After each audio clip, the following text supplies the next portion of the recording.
Davlatimiz rahbarining kasbiy ta'lim tizimida boshqaruv samaradorligini oshirish chora-tadbirlari to'g'risidagi farmoni va kasbiy ta'lim tizimida islohotlarni amalga oshirish chora-tadbirlari to'g'risidagi qarorida mehnat bozori ehtiyojlaridan kelib chiqqan holda kadrlar tayyorlash tizimini takomillashtirishga oid muhim yo'nalishlar belgilab berildi. Batafsil navbatdagi sharhimizda tanishasiz. Kelajak zamonaviy bilim bilan qurollangan kasb-hunar egalarininkidir.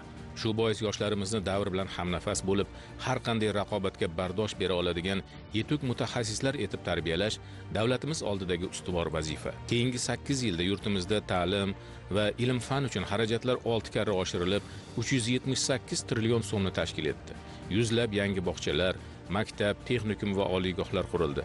Ta'lim va ilm dargohlari zamon talablari asosida jihozlandi. Joriy yil 15-sentyabr kuni Toshkent viloyati Bo'stonliq tumanida o'qituvchi va murabbiylar kuni munosabati bilan o'tkazilgan tantanali tadbirda davlatimiz rahbari tomonidan ta'limning barcha bo'g'inlarini rivojlantirish, yoshlar va pedagoglar uchun imkoniyatlarni yanada kengaytirishga qaratilgan tashabbuslar belgilandi. Endi maktab davrida o'quvchilarni qobiliyatiga qarab kasb yoki oliy ta'limga yo'naltirish maqsadida 9 va 11 sinf o'quvchilari uchun yagona davlat imtihonlari joriy qilinishi, shu orqali 400 mingga yaqin 9-sinf bitiruvchilari texnikumlarga qamrab olinishi ta'kidlandi. Shu kuni prezidentimiz tomonidan yoshlarni kelajakka tayyorlash uchun ularga zamonaviy bilim, kasb va hunarlarni, xorijiy tillarni o'rgatish zarurligi aytilar ekan, bu borada qilinadigan ko'plab vazifalar belgilab berildi. Biz yoshlarimizni nafaqat zamon bilan hamnafas, balki kelajakka tayyor qilib tarbiyalashimiz lozim. Hech qachon unutmaylik, kelajak zamonaviy bilim bilan qurollangan yangi kasb egalariniki bo'ladi. Iqtisodiyotimizga yiliga 30-35 milliard dollar investitsiya, yangi yo'nalishlar, zamonaviy texnologiyalar kirib kelyapti. Minglab korxonalar ishga tushirilyapti. Shuning o'zidayoq yiliga 250-300 ming atrofida yuqori daromadli ish o'rinlari paydo bo'lyapti.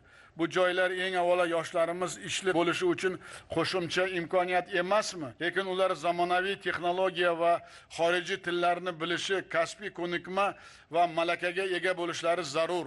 Aslida 30 mingga yaqin muallim va ustolardan iborat 598 ta texnikum jamoasining asosiy vazifasi ham shunday mutaxassislarni tayyorlashdan iborat bo'lishi zarur. 2026-yil yoshlarni zamonaviy kasb-hunarga o'rgatish yili bo'ladi. Shuning uchun kasbiy ta'lim agentligini tashkil qilamiz. Ushbu agentlik va shahar, rayon, viloyat hokimlarining asosiy vazifasi barcha 598 ta texnikumga yangi muhit olib kirish va xalqaro standartlarni joriy qilishdan iborat bo'ladi. Mazkur topshiriqlar ijrosini ta'minlash maqsadida mamlakatimiz prezidentining kasbiy ta'lim tizimida boshqaruv samaradorligini oshirish chora-tadbirlari to'g'risidagi farmoni qabul qilindi. Albatta bu qaror va farmonlar juda katta masshtabda qabul qilindi deb bemalol ayta olamiz. Sababi har bir kasbiy ta'limni yo'nalishi inobatga olindi. Endi texnikumlarimizga haqiqiy tadbirkorlik muhitini olib kirish uchun shart-sharoitlar yaratildi. Texnikumlarimizda ta'lim mazmuni keskin o'zgarish bo'ladi. Ya'ni nazariy fanlardan amaliy fanlarga, kasbga yo'naltirilgan fanlar bilan o'zgartiramiz. Buning natijasida albatta bizda yoshlarimizga ko'nikma bera oladigan, haqiqiy kasb o'rgata oladigan, amaliyotda ishlab kelayotgan ustalarimizni texnikumlarimizga jalb qilish tizimi yo'lga qo'yiladi.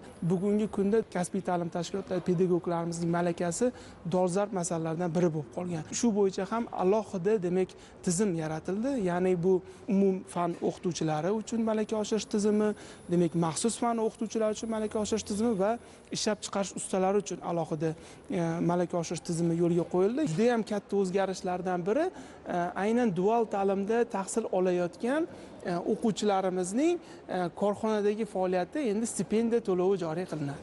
Bugungi kunda Oliy ta'lim, fan va innovatsiyalar vazirligi tasarrufida 598 ta texnikum, Maktabgacha va maktab ta'limi vazirligida 289 ta maktab kasb markazi, Kambag'allikni qisqartirish va bandlik vazirligida 61 ta monomarkaz, migratsiya agentligi tasarrufida 13 ta migratsiya markazi faoliyat yuritadi. Farmonga binoan kasbiy ta'lim tashkilotlari faoliyatini muvofiqlashtirish va yaxlit boshqaruv tizimini yaratish maqsadida yangi organ Oliy ta'lim, fan va innovatsiyalar vazirligi huzurida kasbiy ta'lim agentligi tashkil etiladi. Prezidentimiz farmoni bilan kasbiy ta'lim agentligi faoliyati tashkil etildi. Mazkur agentlik o'z tasarrufiga kasbiy faoliyat bilan shug'ullanadigan barcha tashkilotlarni demak birlashtirdi. Shu bilan birgalikda mazkur farmon va qaror bilan kasbiy ta'lim tizimini rivojlantirishga doir bir necha ustuvor vazifalar belgilandi. Jumladan, buyurtmalar berishning yangi mexanizmi joriy etildi. Bunda kambag'alchilikni qisqartirish va bandlik vazirligi, migratsiya agentligi va boshqa tashkilotlar kasbiy ta'lim agentligiga kadrlar tayyorlash bo'yicha buyurtmalarni beradigan bo'ldi. Bu orqali mehnat bozoridagi real ehtiyojni shakllantirish va demak mehnat bozori ehtiyojiga mos bo'lgan kadrlarni tayyorlash imkoniyati yaratiladi. Ustuvor muhim yo'nalishlardan biri har bir hududda eng ilg'or xorijiy tajribalar asosida ilg'or kasbiy mahorat texnikumlari tashkil etilishi rejalashtirilgan. Bular eng zamonaviy jihozlar bilan ta'minlangan bo'ladi. Xalqaro standartlar, demak ta'lim dasturlari ushbu texnikumlarda joriy etiladi. Mustahkam moddiy texnik bazasiga ega bo'lgan, salohiyatli pedagoglarga ega bo'lgan bazalar sifatida sohada faoliyat yuritayotgan ishlab chiqarish ta'limi ustalarini ham malakasini oshirish uchun imkoniyat yaratadi. Agentlik tomonidan mulkchilik shaklidan qat'iy nazar barcha kasbiy ta'lim tashkilotlari uchun majburiy bo'lgan kasbiy ta'lim dasturlari mazmuni, ular bo'yicha beriladigan malaka darajalari, o'qitishning minimal muddatlari, bitiruvchilar bilimini baholash mezonlari hamda o'quv metodik ta'minotga qo'yiladigan talablar belgilanadi. Kasbiy ta'lim faoliyatini davlat ta'lim standartlari asosida tashkil qilgan texnikumlar va o'quv kurslari bitiruvchilariga davlat namunasidagi hujjat, diplom, sertifikat agentlik tomonidan beriladi. 2026-2027 o'quv yilidan boshlab dual ta'lim shaklida tahsil olayotgan o'quvchilarga maxsus platforma orqali stipendiya to'lash yo'lga qo'yiladi. Bunda har oylik stipendiya bazaviy hisoblash miqdorining 1 baravari miqdorida to'lanadi. Texnikumlar pedagoglari malakasini oshirish tizimida ham yangi tizim joriy etilyapti. Maxsusan o'qituvchilar yetakchi oliy ta'lim muassasalarida malakasini oshirsa, ishlab chiqarish ta'limi ustalarimiz esa ilg'or kasbiy ta'lim texnikumlarida malakasini oshiradi va har yili 50 tadan, ya'ni malaka oshirish jarayonida o'zini ko'rsatgan va faol ishtirok etgan o'qituvchilar, ta'lim ustalari xorijga malaka oshirishga yuboriladi. 2026 yildan boshlab har yili kasbiy ta'limni rivojlantirish jamg'armasiga texnikumlarning moddiy texnika bazasini mustahkamlash hamda kasbiy ta'limni rivojlantirish bilan bog'liq boshqa tadbirlar uchun respublika byudjetidan 600 milliard so'm miqdoridagi mablag'lar ajratiladi. Qoraqalpog'iston Respublikasi Vazirlar Kengashi raisi, viloyatlar va Toshkent shahar hokimliklari raisligida kasbiy ta'limni rivojlantirish hududiy tadbirkorlar kengashlari tashkil etiladi. Hududda o'rta bo'g'in kadrlarga bo'lgan ehtiyojni aniqlash, xalqaro ta'lim dasturlari, o'quvchilar amaliyoti hamda dual ta'limni tashkil etish, bitiruvchilar bandligini ta'minlash, texnikumlar ixtisoslashuvini o'zgartirish va ta'lim dasturlari mazmunini takomillashtirish bo'yicha takliflar ishlab chiqish kengashning asosiy vazifalari hisoblanadi. So'nggi yillarda mamlakatingizda kasb-hunar ta'limi sohasida ko'plab islohotlar amalga oshirilmoqda.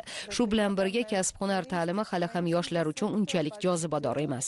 Bugungi kunda O'zbekistonda maktabni tamomlagan yoshlarning aksariyati universitetda o'qishni birinchi tanlov sifatida ko'radi.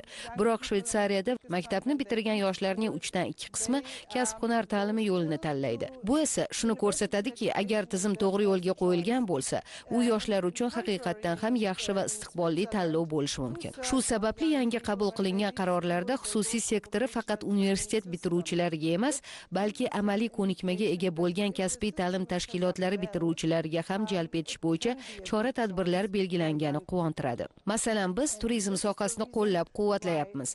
Agar mehmonxona ochmoqchi bo'lsam, menga boshqaruv lavozimida ishlaydiganlar soni ko'p kerak bo'lmaydi. Asosiy ishni bajaradigan xodimlar esa aynan kasb-hunar ta'limi tizimi orqali tayyorlanadi. Shveysariya hukumati O'zbekistonda kasbiy ta'limga oid islohotlarni olqishlaydi. Kasbiy ta'lim tashkilotlarida ishlab chiqarish ta'lim ustalarini topish oldingi paytlarda juda qiyin edi, chunki ularning oylik maoshi o'zini ishlab chiqarish korxonasida ishlayotgan paytidagi oylikdan past bo'lgani uchun kasbiy ta'lim tashkilotlariga malakali ishlab chiqarish ta'lim ustalarini jalb qilish qiyinroq edi. Muhtaram prezidentimiz ishlab chiqarish ta'lim ustalarini oylik maoshlarini ko'tarish haqida ham gapirib o'tdilar. Bu bizga xursandchilik olib keldi. Bundan tashqari texnikum, politexnikumlarda yuklamalarning ko'pligi hisobiga ishlab chiqarish ta'lim ustalarini sifati pasayib tushib ketgan edi. Mana hozir o'sha tegishli farmon qarorlari asosida oylik maoshlari ko'tarildi. Korxona va tashkilotlarda ta'lim ustalarini malakasini oshirish, xalqaro ta'lim dasturlari asosida ishlar amalga oshirilib kelyapti. O'quvchilarimiz hamda o'sha ishlab chiqarish ta'lim ustalarimiz Belarus davlatida malaka oshirib qaytishdi. Shuningdek, Prezidentimizning kasbiy ta'lim tizimida islohotlarni amalga oshirish chora-tadbirlari to'g'risidagi qarori ham qabul qilindi. Qarorda kasbiy ta'lim tizimini 2030-yilga qadar isloh qilishning asosiy maqsadli ko'rsatkichlari belgilangan. Bular xalqaro va qo'shma ta'lim dasturlari joriy etilgan texnikumlar sonini kamida 250 taga yetkazish, 9-sinf bitiruvchilarining kasbiy ta'lim bilan qamrovini amaldagi 29% dan 50%, kasbiy ta'lim tizimida dual ta'lim ulushini amaldagi 9% dan 40% ga yetkazish, kasbiy sertifikatga ega ishlab chiqarish ta'lim ustalari ulushini 5% dan 30% ga oshirish, xorijda malaka oshirish va stajirovka o'tash dasturlarida ishtirok etgan pedagoglar ulushini 100 nafardan 2500 nafarga yetkazish.